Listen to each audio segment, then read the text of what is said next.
Assalamualaikum warahmatullahi wabarakatuh.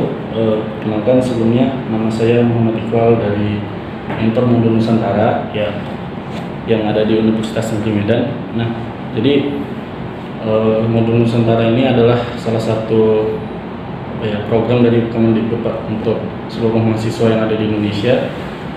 Dia membahas tentang multikultural yang ada di setiap daerah atau keberagaman yang ada di setiap daerah untuk temanya. Nah, jadi Pak, untuk hari ini kita akan membahas tentang sosok Chong Afi, yaitu sosok yang dikenal sebagai tokoh multikulturalisme di Kota Medan. Nah, sebelum itu Pak, mungkin boleh memperkenalkan diri dulu. Ya, saya Henry Dalimunti, asal saya Medan. Saya dari latar belakang sejarah dari Fakultas Ilmu Budaya Sumatera Utara. Untuk jabatan di Unimed ini sebagai apa? Saya di Unimed sehari-hari sebagai staf pengadministrasi di program Pasca Sarjana. Juga ada mengajar di luar di Universitas Islam Negeri Sumatera Utara di program studi Sejarah Peradaban Islam. Oke Pak, baik. Kita mungkin mulai Pak untuk wawancaranya. Ya. Terlebih dahulu untuk memperkenalkan nama Pak. Ya, saya Henry Dalimunti. Sehari-hari saya beraktivitas di program Pasca Sarjana Universitas Negeri Medan sebagai administrasi di sini. Selain itu saya juga ada kegiatan mengajar di luar di Universitas Islam Negeri Sumatera Utara di program studi sejarah. Ya, mungkin untuk yang pertama Pak, bagaimana sih menurut Bapak pandangan tentang sosok dari tokoh Chong Afi ini? Chong Afi ini saya kira dia tokoh yang menarik ya, menarik dalam tanda petik orang yang mau berpikir serius, berpikir keras gitu untuk suatu kemajuan gitu. Kita tahu Chong Afi ini orang yang sangat kerja keras gitu. Itu yang membentuk mentalnya gitu, menjadi orang yang humble, yang humanis gitu. Ditambah dia juga selain bekerja keras, orang yang sangat loyal gitu dengan siapa saja gitu dan tidak memandang latar belakang seseorang gitu.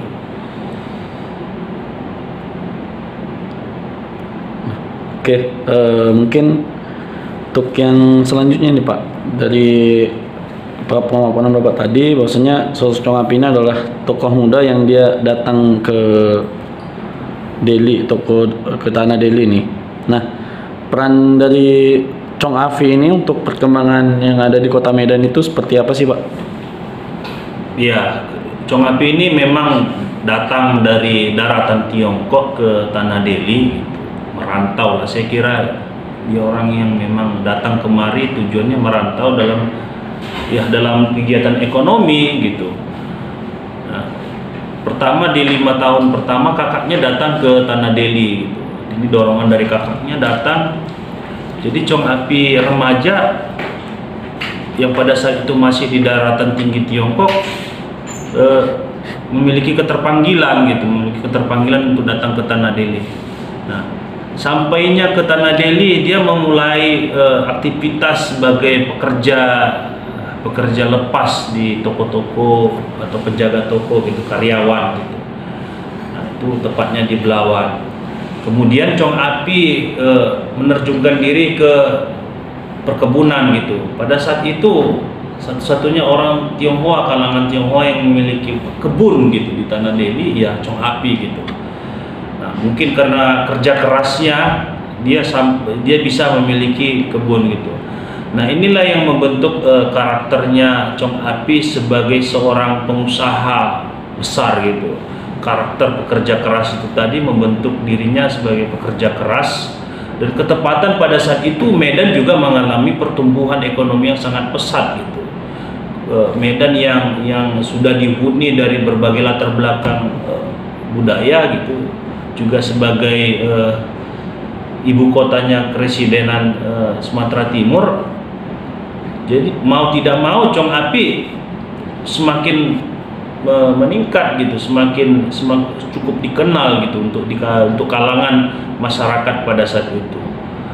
Nah, Chong Api kemudian membesarkan dirinya bukan secara bukan karena dia besar dirinya karena dia adalah seorang kapitan, bukan dia juga bukan karena seorang mayor. Saya kira nama Chong Api sangat besar itu karena memang humanismenya Chong Api, juga kedermawanannya ke berbagai orang, ke berbagai tempat. Itulah yang menjadikan namanya Chong Api sampai hari ini masih harum gitu untuk diperbincangkan gitu. Kontribusinya bagi pembangunan Kota Medan saya kira sangat besar gitu. Juga memiliki pemikiran dan kedekatan dengan Kesultanan Delhi. Di samping itu juga dia memiliki hubungan dengan kolonial. Saya kira tokoh yang satu ini dengan diplomasi dari berbagai kalangan menjadikan dirinya menjadi tokoh gitu. Oke. Selanjutnya Pak, apakah Chong Afi ini mempunyai peran ya untuk perkembangan di Kota Medan? Apakah Kota Medan ini berkembang itu ada peran dari sosok Chong Afi gitu Pak? Kalau kita bicara perkembangan di Kota Medan, memang saya kira banyak hal yang mempengaruhinya gitu. Tapi di sisi lain, ya pembangunan fisik yang menurut saya itu ada kontribusinya Chong Api, baik dalam infrastruktur jalan, jembatan, juga fasilitas-fasilitas umum lainnya. Ditambah beliau juga mendonasikan sebagian uangnya untuk pembangunan rumah ibadah, masjid, gereja, kuil, kelenteng. Itu juga menjadi itu kontribusinya Chong Api gitu. Dan concern beliau kepada Kota Medan ini saya kira sangat besar gitu, dan menaruh perhatian serius gitu. Padahal yang kita tahu bahwa ya Chong Api adalah orang yang datang kemari merantau lalu tumbuh dewasa, tumbuh besar, dan hingga akhir hayatnya menghembuskan napasnya di Tanah Delhi gitu.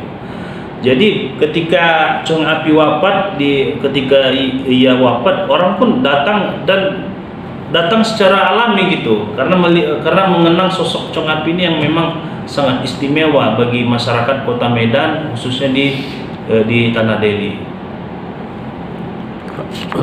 Selanjutnya Pak, kenapa sih sosok Chong Api ini dikenal sebagai sosok yang multikultural atau sosok yang dia humanis gitu?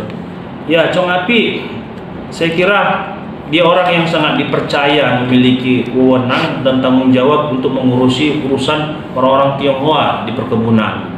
Ini yang membuat dia menjadi orang-orang yang sangat diperhitungkan gitu.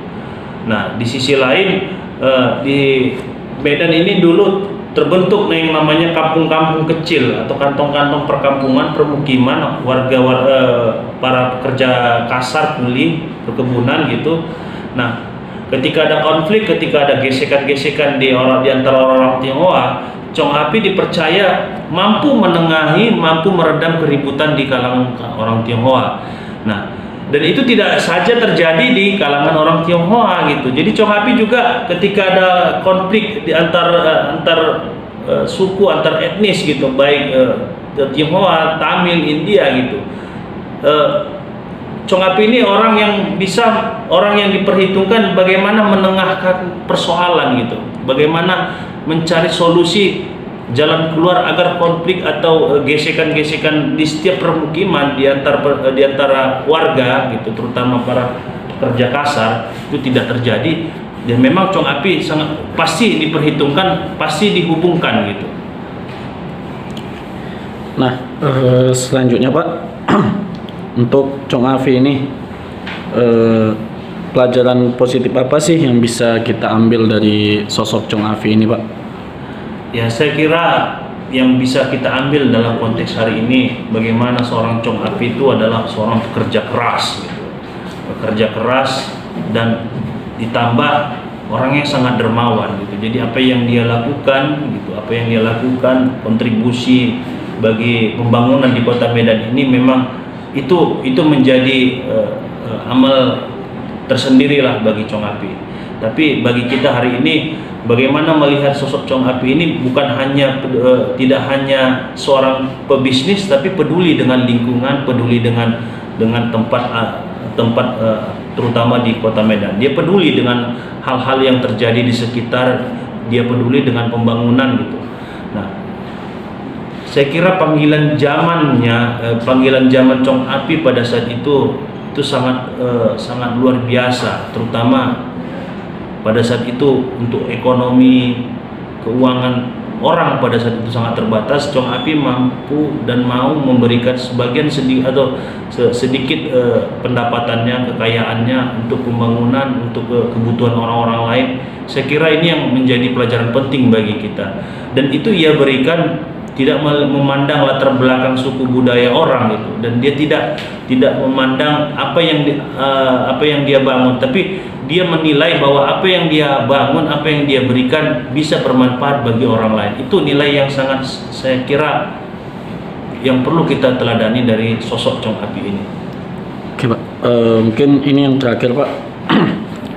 Kan Chong Api ini mempunyai rumah ya, rumah yaitu Chong Api Mansion nih. Nah, menurut pandangan Bapak nih, sebagai